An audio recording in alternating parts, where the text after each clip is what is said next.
Okay.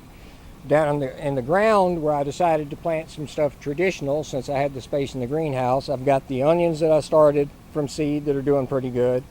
We tore up one of the exterior beds that had raised beds that at one time I'd had some red onions in, and something had gotten into them and eaten most of them down to nothing.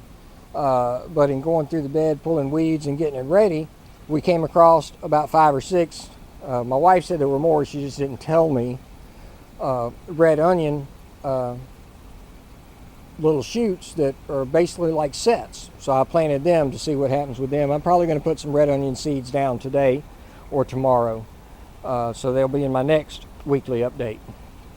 Then I've got this stuff here, some bright light Swiss chard, some red cabbage, some more spinach. That's all going to be planted outside except for a little bit of the red cabbage. I had some seedlings I started that I'm probably going to pull up and put this down in its place.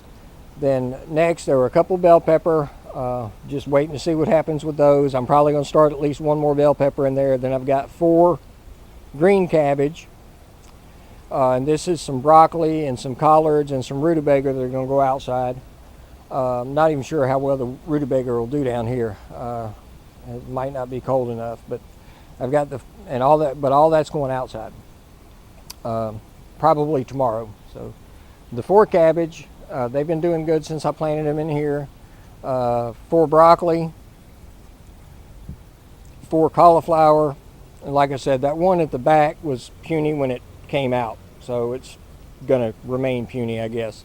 I'm gonna give it another few days. If it doesn't start to improve, I'll pop it up and plant something else in its place. Then I've got 3, 4, 5, 6 collards between these 2 rows here. Then I've got 7 heads of kale in this row and the first 2 in this row.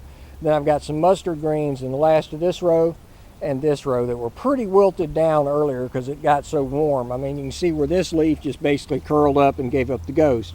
But the rest of it's starting to perk back up since it got watered. I didn't water it this morning because I was working on the irrigation system. It's basically a misting system that should have been in the video previous to this one. But most of the mustard greens in this row were kind of wilted down and looking kind of puny, and after I watered them, they popped back up. So I'm probably going to water them one more time tonight and let it be that. And then, of course, the mint that I threw in, I'm thinking about throwing some banana peppers over here with the mint just to see what happens with it. So